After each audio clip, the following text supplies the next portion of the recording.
అసలే వేసవికాలం, దీనికి తోడు కలుషిత నీరు. దీంతో ఆయా గ్రామాల్లో అంతా విషజ్వరాల బారిన పడుతున్నారు.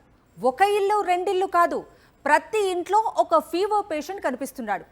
ఊరూరంతా జ్వరాలతో అల్లాడిపోతోంది.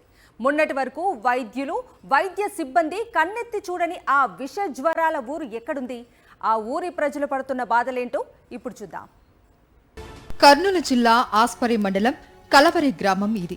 ఈ ఊరిలో ఏ ఇంటి తలుపు తట్టినా విష జ్వరాలే తలుపులు తీస్తాయి. ప్రతి ఇంటికో రోగి, చేతికి ఐవి క్యాన్యులా. ఇది ఈ ఊరి పరిస్థితి. ప్రతి ఒక్కరు కీళ్ళలో జాయింట్స్ దగ్గర పెయిన్స్ ఎక్కువ ఉండి తర్వాత జ్వరంతో విపరీతమైన జ్వరంతో పడిపోతున్నారు. అంటే అది ఎందువలన అనేది అర్థం కావట్లేదు. వైరల్ ఫీవరా లేకుంటే చికెన్ గున్యనా? ప్రతి కుటుంబంలో 2-3 ఉన్నారు సార్ పేషెంట్లు. దాదాపు కొన్ని కుటుంబాలు అయితే అందరూ పడిపోయినారు. 25 రోజులుగా ఈ గ్రామంలో విష జ్వరాలు. ఎటు చూసినా రోగులు.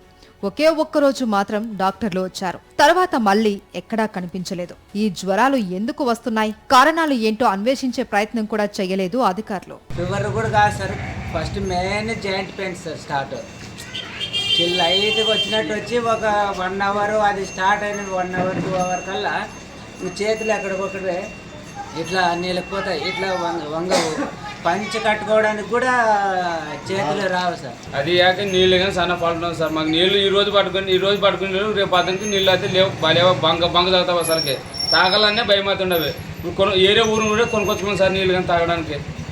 చాలా ఇబ్బందిలో ఉన్నాము. అది యాక ఇంటి 2-3 పడిపోతున్నారు. ఇది 4 రోజుల గవర్నమెంట్ ఆర్డర్ వస్తారు కానీ 4 లోపల ఒకపారు వచ్చినారు కానీ వచ్చి తిరిగి చూసినది లేదు.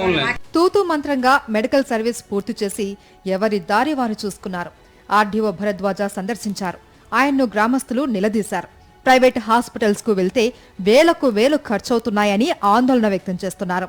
ఇంత దుర్మార్గమైన పరిపాలన చేస్తున్నారు. అసలు విషజ్వరాలు వచ్చి దాదాపుగా 100 మంది పైన ఈరోజు కలపాడులో విషజ్వరాలు వచ్చి, ఎందుకంటే ఆడ కలుషితమైన నీరు తాగి వాటర్ లేని చెప్తాను. ప్రతి మీటింగ్లో నేను చెప్తాను, వాటర్ లేదు, ఆస్పర్మనకు వాటర్ లేదని చెప్తాను.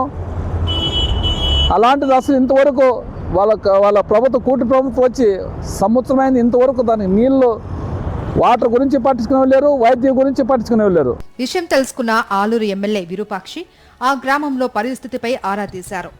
డిఎంహెచ్ఓకు ఫోన్ చేసి ఆగ్రహం వ్యక్తం చేశారు. దీంతో వెంటనే వైద్య సేవలు ప్రారంభించారు. తమకు వైద్య సేవలు అందించడంలో, గ్రామంలో మెరుగైన సదుపాయాలు కల్పించడంలో ప్రభుత్వం పూర్తిగా వైఫల్యం చెందింది అంటున్నారు స్థానికులు.